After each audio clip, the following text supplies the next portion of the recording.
আজ তোমাদের সাথে চুনো মাছের একটা রেসিপি শেয়ার করব। দেখো, চুনো মাছটাকে ভালো করে ধুয়ে নিয়েছি। এবার এটাকে একটু ম্যারিনেট করব। তো দেখতে থাকো কিভাবে আমি করছি। প্রথমে একটা বোল নিয়ে নিয়েছি। বোলের মধ্যে আমি একটু আলু নিয়ে নিচ্ছি, কারণ চুনো মাছটা যেহেতু একদম হয়ে গেলে না, ওটা এত ছোট ছোট হয়, একটু আলু না দিলে ওকে খুঁজে পাওয়া যাবে না। তো ফার্স্টে আমি একটু আলু দিয়ে দিচ্ছি। তারপর আমি দুটো পেঁয়াজ ভালো করে কুচিয়ে রেখেছি, একটু পেঁয়াজটা বেশি করেই দেবো এর মধ্যে। দুটো পেঁয়াজ দিয়ে দিলাম। এবার দুটো টমেটো দিয়ে দিচ্ছি। দুটো টমেটো দিয়ে দিলাম। এবার আমি 4টে কাঁচা লঙ্কা স্লাইস স্লাইস করে কেটেছি, তোমরা তোমাদের পরিমাণ মতো দেবে। আমি একটু যেহেতু চচ্চড়ি টাইপের করব, তো একটু ঝাল ঝাল হলে বেশ ভালো লাগে। তো তার মধ্যে দিয়ে দিলাম একটু ধনেপাতা। আমি এগুলোকে সব কিছু সুন্দর করে মিক্সড করব আগে। তারপর দিয়ে দিচ্ছি নুন, এরপর দিচ্ছি হলুদ গুঁড়ো, এরপর দিচ্ছি সামান্য জিরে গুঁড়ো,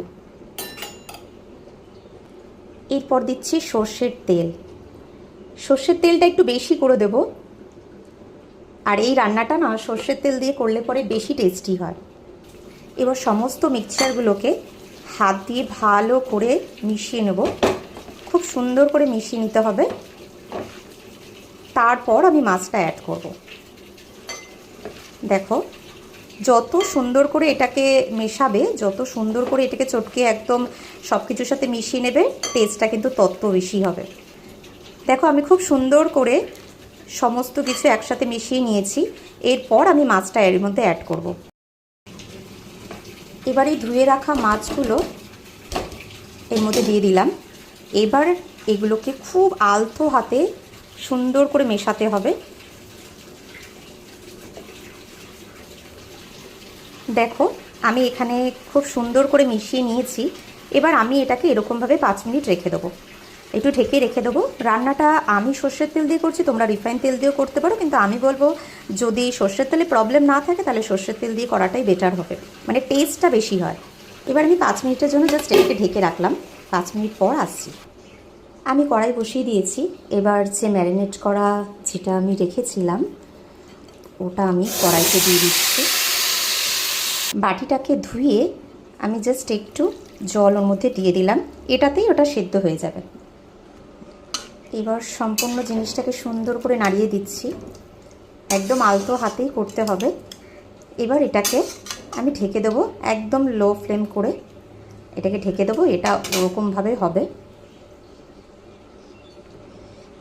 এখানে তোমরা রঙের জন্য কাশ্মীরি লঙ্কার গুঁড়ো ব্যবহার করতে পারো, বাট আমি কোনো লঙ্কার গুঁড়ো ব্যবহার করিনি।